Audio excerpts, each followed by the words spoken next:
It has been such a long time since I did a Q&A and just sat down and chatted with you guys, so I'm really excited to dive into all the juicy questions today. I'm trying to build my dream rig right now. I'm from Texas. I decided to leave because he came back another time. So Tori, in a fight or a conflict, she definitely wants more space. I'm going to be answering some questions I've never answered before and really open up about what my life recently has looked like while building this camper van. What's been your favorite place you've traveled to so far in your van? This is the most commonly asked question when somebody figures out I've been traveling full-time for the last 5 years and I'm going to continue travel, but it's honestly such a hard question to answer. There are so many favorite places of mine, and it's honestly not even necessarily about the location that I'm at. Sometimes it's about the experiences I've had there, the people I've met, the community I've built. So Oregon has been my favorite because of the community in that area that I built. I made some of my closest friends there and we caravaned together. Mexico was one of my favorite because I love traveling internationally, but I don't usually travel internationally with my van.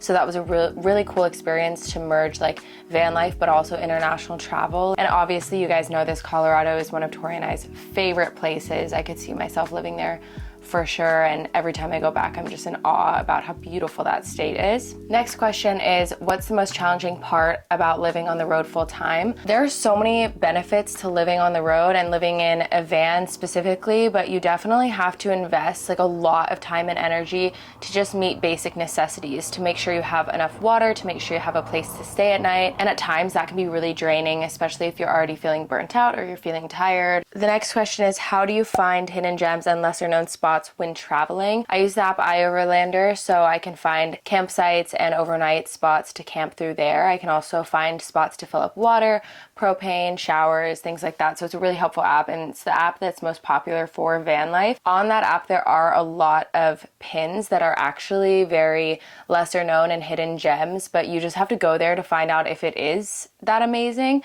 because sometimes there are like limited reviews or photos and like you don't really know what to expect when going to a place. But I found some of the most amazing campsites through that app, just like going through the different pins and taking time to drive like 20-30 minutes to them to see what it is. And sometimes it's a bus, sometimes it's not very good, but on occasion you will just find like an amazing campsite. What's one thing you miss about living in a traditional home?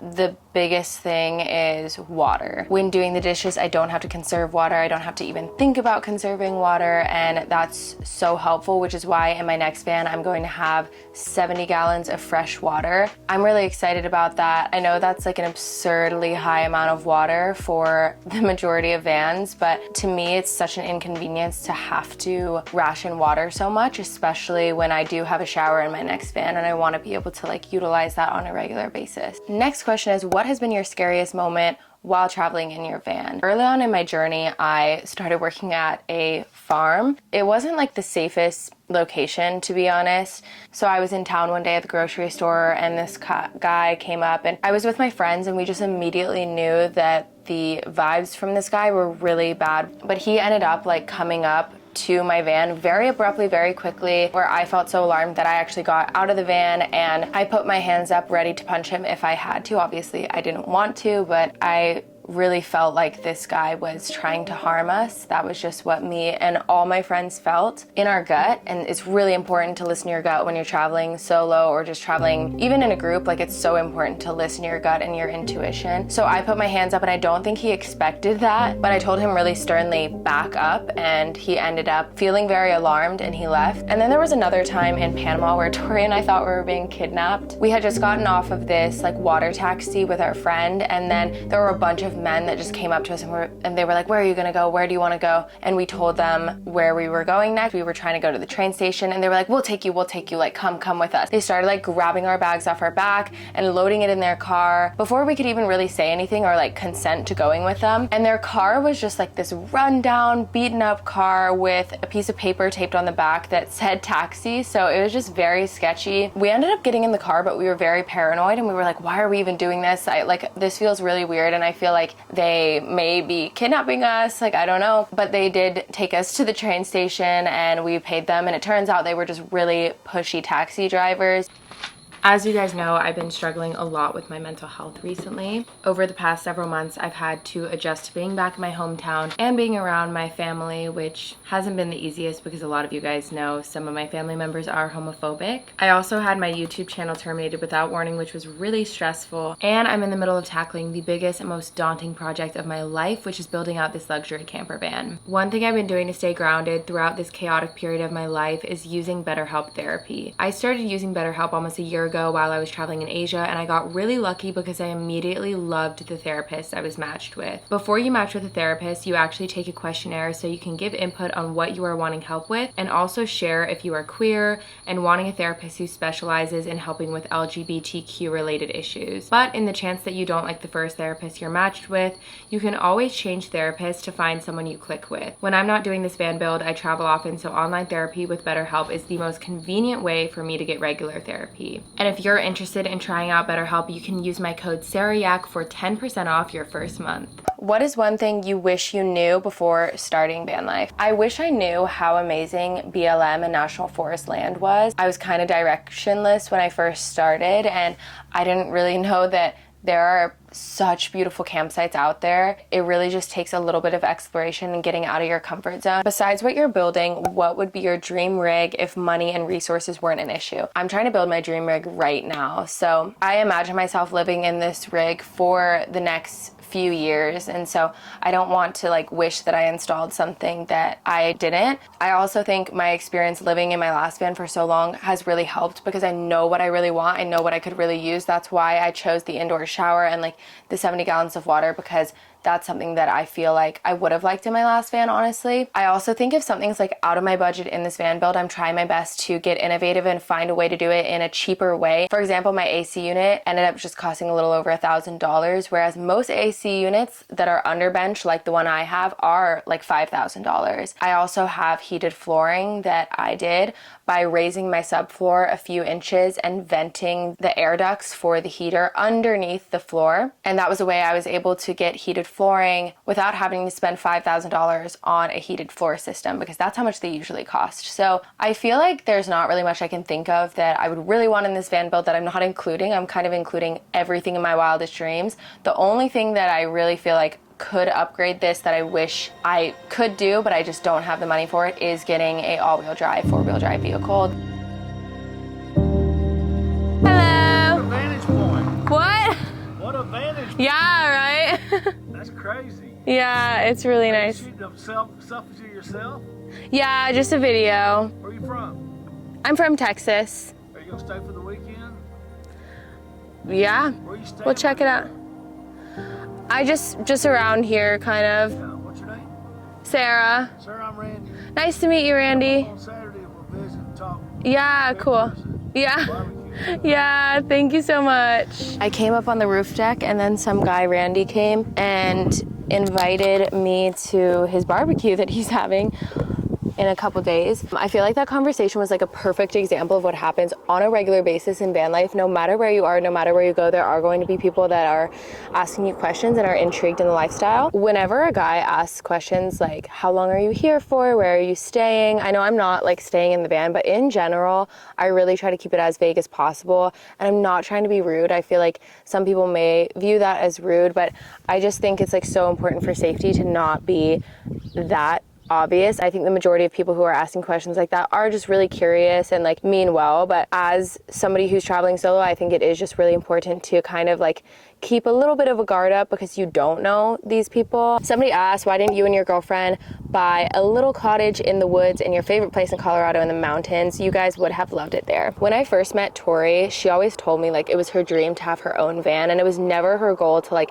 live in the van with me, but we just had to do that because we both wanted to travel and like it was what we had at the time. But now she's in a position where she can buy a van of her own, and also like we have time to build it out. So this time period is really just us like fulfilling dreams that we've had since we met. We are still very much in love with like traveling and living nomadically, so we want to do that for a few more years, but eventually like I would love to have a little cottage. That is such a dream, especially in Colorado, because Colorado is such an amazing place. Would you say that your life growing up influenced your lifestyle now, your parents' farm and access to tools / hardware, etc.? I never really thought so. I thought me and my parents were completely different because they lived a more traditional life, like being engineers and really like valuing college and a degree, which I didn't want to do. I wanted to be an artist, and I feel like I value more of the creative side of things.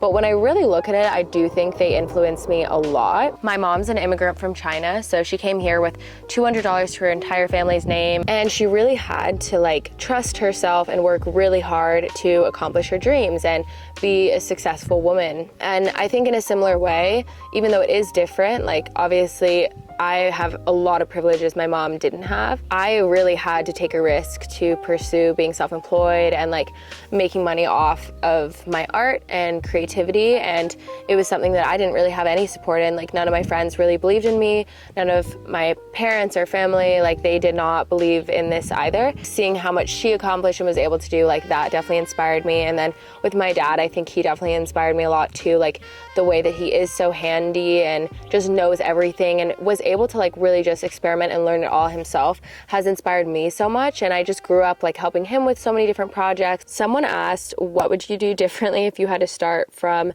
the very beginning? I honestly don't know if I'd do anything differently, because I feel like everything happened for a reason. And I think sometimes the journey that we think we're going to go on is not really the journey we're supposed to go on. So there were like road bumps and maybe mistakes that I made, but I feel like I learned lessons from that too. So yeah, I try not to have any regrets. I know you want to enjoy the freedom when you finish your vans, but someday would y'all want kids? Tori and I both love kids so much. I would really love to adopt. I feel like I've always wanted to adopt. Like that's kind of my mindset with everything, even with like rescue dogs and stuff. I've never wanted to buy a companion animal from a breeder. I've just always wanted to adopt because I feel like there are so many animals in shelters, and I honestly feel the same way about kids. Like it's hard for me to imagine having a bunch of my own kids if I know that there are kids that need homes and need like loving parents, and I feel like I could be that for them. But at the same time, I know that like it would be so magical to have kids of our own. So I think like we both definitely really want kids, and we're open to different options. Okay, now moving on to relationship questions. Someone asked, how has van life impacted your relationship? I feel like Tori is the closest person I have ever been to because we lived in a van together, because we like traveled together, built that trust. I feel like we're both so in tune to each other's energy, almost to a fault, because sometimes you don't want someone else to be that in tune to your energy. Like if there's even a slight energy shift with one another, each other can feel that. Sometimes maybe we do want that to go unnoticed, but there are other times where it's really, really nice to have someone so attentive and in tune with you. Okay, it's getting a little bit windy in here, so I'm going to move back inside to answer the rest of the questions. How do you navigate personal space and alone time in such a small living space? That's definitely part of the reason why we want 2 vans. Like we want it to be easier to be able to take personal space. We feel that that's very important. And alongside with that, somebody asked the question of like, why didn't you guys get one large vehicle, like a bus or something, instead of 2 vans? And honestly, we just want more of that independence. We want to be able to like drive to the grocery store alone if we want to. Maybe we will never want to, but we want to have that option of like really being in our own energies as well, because traveling in a vehicle, you really don't get that. So Randy came back. He just left actually, and he just came and waited for so long at the window, for so long, and he was so close to my vehicle. There's no one else in this parking lot right now. And then he like came around this side and basically just said he left his card on my window if I needed anywhere to hook up or like I needed a shower or anything. But I think when you're on the road, and this is such a perfect example, I'm not even on the road, but having a big vehicle and someone seeing a girl in a big vehicle, they immediately kind of associate that with like being vulnerable and maybe needing help and stuff. But generally, I don't actually want help. I would much rather be left alone when I'm traveling. Even if someone is well-intentioned, like I'm sure this guy is well-intentioned, it actually just scares me more than helps me. The next question is, what's one thing you've learned about each other since traveling together? I feel like we've gotten really good at learning each other's communication styles and how they differ and what we can do to kind of meet each other halfway. So Tori, in a fight or a conflict, she definitely wants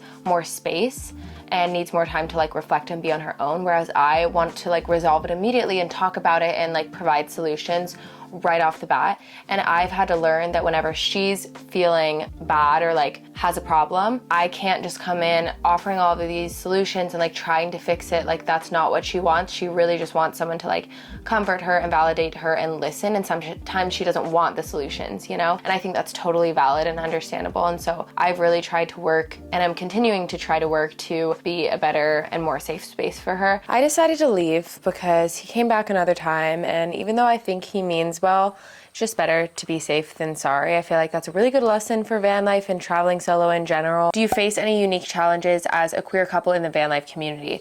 I would say not in the community, but traveling in general. Straight couples have the luxury of being able to just be a couple in public without having to think about the things that Tori and I have to think about, especially while traveling. There are certain places where it really isn't safe, and we've even experienced that where we've like been more lovey-dovey or like kissed, and there have been a couple times where we've either been sexualized by men in public on the street, or, you know, we're just drawing unwanted attention. What inspired the design of your current van build?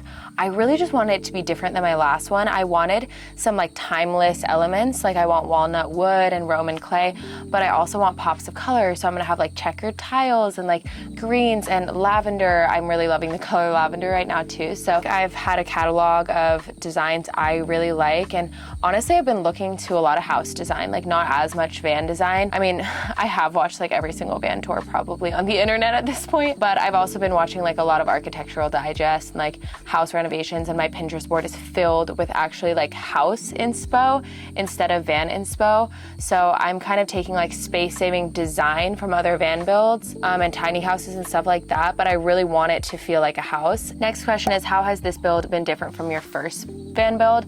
Well, I think one of the biggest differences is I really went into this van build wanting to do it more on my own, whereas with the last van build, my dad helped throughout every single part of the process. And I think it was really important for my dad to help with that last van build because I didn't know anything. I was like completely new to it. And it really helped the process go a lot quicker because I was working a full-time job at the therapy center, and it would have just taken a lot longer to like learn all of those things as well. With this van build, doing it a little more on my own, it's also just been like this learning curve and learning process. And so I think that's taken a little longer, and I've also felt like more discouraged and overwhelmed because it's not only my van, but Tori's also building a van of her own. So I think we definitely bit off more than we could chew, honestly. We probably should have just bought one van. I think if I were to redo it, I would have just had Tori buy her van, keep my old van, renovate hers, and then like wait a year and buy one of my own. But I also think like everything happens for a reason, and this is such a learning period of both of our lives where we're learning so much. And so I think in the end, like we're going to be really happy that we did this, and we're going to have two amazing dream vans to show for it. Next question is, what's the one feature in your van build that you're most excited about? I would say it's definitely the incinerating toilet. I have just done so much research into it and into like the bathroom design that I'm going to have, and like a little sink in my bathroom, which I'm really excited for, like a little medicine cabinet in the bathroom, and even a window in the bathroom. Like that's just gonna be so cool. And I haven't had my own bathroom for so long because in my last van, the toilet was like in the living space, just in the kitchen. And I think it'll be really cool to like have a separate space for that. It'll also definitely be a learning curve to install the incinerating toilet because only one other person has done an incinerating toilet in a van. Have you encountered any major challenges or setbacks in the van build process? I would definitely say the weather is the biggest setback. We're in Texas right now, so if you've ever spent a summer in Texas, the heat is completely crazy. It's like 100 degrees every day, but on top of that, the humidity is insane. So the second you step outside, it's like you can't breathe, like you're in a sauna, it feels like, or a steam room. And yeah, it's just hard because the workshop doesn't really have AC. Like it has AC, but you can't really use it because the space is so big, and this is an off-grid property with solar and batteries. So like we don't really have the batteries to be like using AC for that entire space. Like it just doesn't work. I would say weather really makes our working days a lot shorter, and that is something that it just ended up happening that we were doing the builds in the summer, and it really sucks. But it's starting to get more cool though, so I'm excited and I'm hopeful that from here on out it starts to cool down a little bit more. Today was like, there was a cold front and it was in the high 80s. Those are all my answers. I loved catching up with you guys. I feel like today had some unexpected road bumps with that guy coming, but I hope I answered all of your questions. I appreciate all your support so much, and I'll see you guys next week for another van build video. Bye!